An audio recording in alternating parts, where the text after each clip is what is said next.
You ever come home from war thinking nothing could ever shake you again, and then you step up on your own porch and realize you've been fighting the wrong battle all along? Yeah, that happened to me. 6 years in the service, 6 years of gunfire dust, and that constant voice in your head telling you to keep moving. But nothing prepared me for coming home to find my 8-year-old daughter Emily standing right there in the sunlight, suitcase in one hand, teddy bear in the other, and my wife Rachel, well, let's just say the welcome committee was out for blood. Let me back up a sec. I walk up and Rachel's standing in the doorway, tank top, twisted hair piled up like she just woke up angry. "You're not allowed here, Jack. Get out." Emily's just there, quiet, clutching that bear, not even a tear, just staring up with sweat shining on her cheek like she's been waiting out in the sun a long time. You know that neighbor, the one who always peeks through the curtains but never helps? Yeah. Mrs. Margie was watching it all, sighing, not saying a word. Rachel's voice cuts through. "Go, you step in here. I'll lock the door for good." Emily doesn't move, just stands, shadow shaking on the porch like even the sun's scared for her. Right then, I swear it felt like a landmine went off. Only this one was planted in my own family. I call out Emily. She looks up, almost lets something show, but she's learned already to keep it locked away. Rachel, seeing me for the first time, snaps into that fake smile people get when they're caught. "Oh, honey, you're back. I was just teasing her. You know how she is." The lies taste bitter in the air. I walk up, put my hand on Emily's shoulder. She stiffens, then sinks into it like she's safe for the first time in years. I pick up her suitcase light as a feather. I know what that means. We walk in, Rachel muttering, trying to defend herself. Kids gotta be taught lessons. House looks the same but feels cold, like the walls themselves know something's broken. I sit down, look Rachel in the eye for the first time. We need to talk. She just tightens up and heads for the kitchen. "Let me make coffee." I sit with Emily, watching her hold that teddy bear like a life preserver. Rachel brings out coffee, asks, "You lost weight. Must have been tough at your station." I ignore her. Ask about Emily. How's she been? Does she go to school? The basics. Rachel brushes it off. She's fine, stubborn, walks herself to school. Sometimes she's old enough. My fists clench and release. The money I sent coming in regular. She bristles. "What, you think I'm stealing?" "I just want to know my kid's not living on air. I'm not accusing you. Just asking." She laughs bitter and small. "You care now, huh? After 6 years gone." There's no use arguing. I look at Emily, her hands stained with blue ink pencils worn down to the nub. After dinner, Rachel claims a headache and goes upstairs. Emily and I sit quiet, just the sound of cicadas and the clock ticking. I find her colored pencils, broken, chewed, barely usable. At the bottom, a drawing of a house, a kid hugging her dad.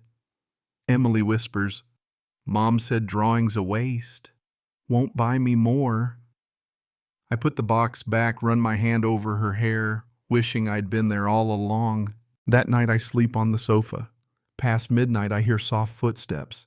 Emily's there with her blanket, doesn't ask, just crawls in next to me. "Can I sleep here, Dad?" I nod. She falls asleep against my side, breathing deep, the first peace she's had in months. I stay awake, watching her, thinking being a soldier's nothing compared to being a father.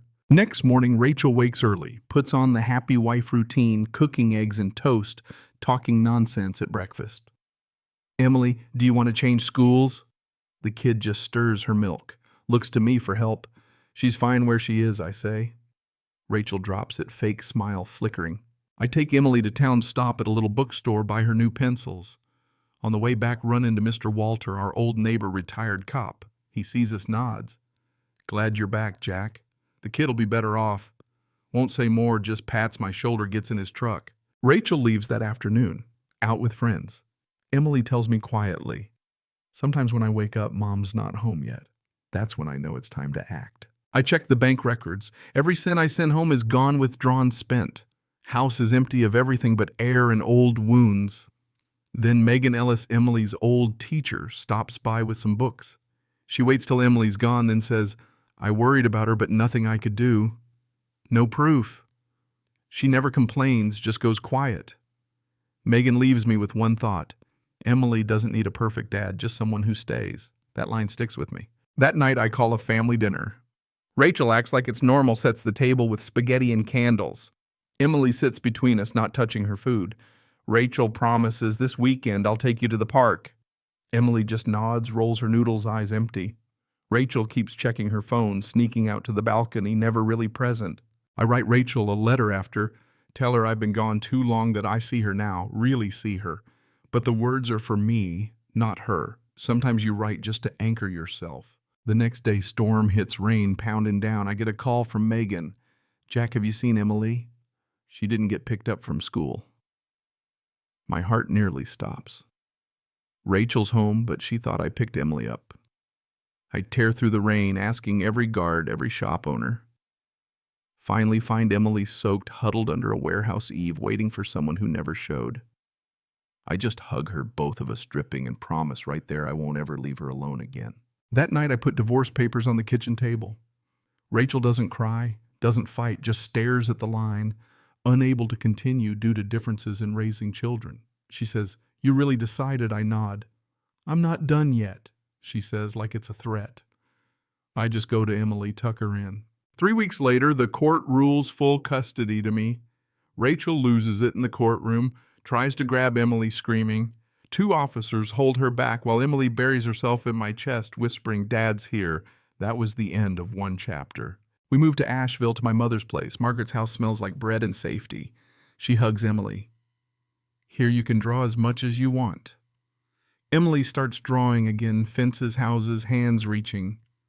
The new schools, calm, teachers, warm kids, quiet. I get work at the community center teaching life skills. Every morning we eat breakfast together, little routines filling up the cracks. Rachel tries to settle in a crumbling apartment above an old bakery. She calls friends, no one answers.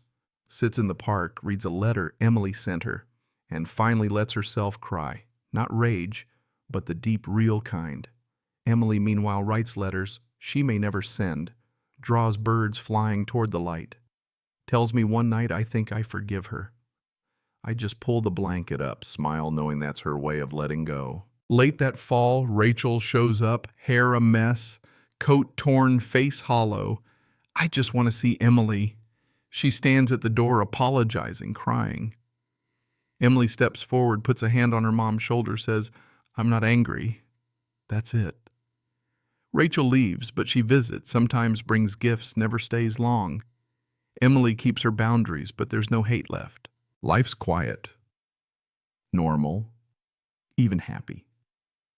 On chilly evenings, Emily and I sit outside with hot cocoa looking at the moon. She says I like it here. It's not noisy anymore. I nod. Here we don't have to listen to things we don't need to hear. She laughs, and I know we made it through. Family isn't always together, but love can still find its way back. Sometimes the real violence is turning away when a child needs you most. And sometimes forgiveness is what a kid gives so they don't have to carry what isn't theirs. Now let me ask, have you ever seen a child left behind and not known what to do? Ever thought maybe it wasn't your place to step in? If you're carrying a story you've never told about a kid you once saw, once loved, maybe lost, write it below. I'll read it. Not to judge, just to understand. Because sometimes that's all any of us need. Xin chào các bạn, mình là Trinh, mình phụ trách viết content. Trên đây là những công việc của mình.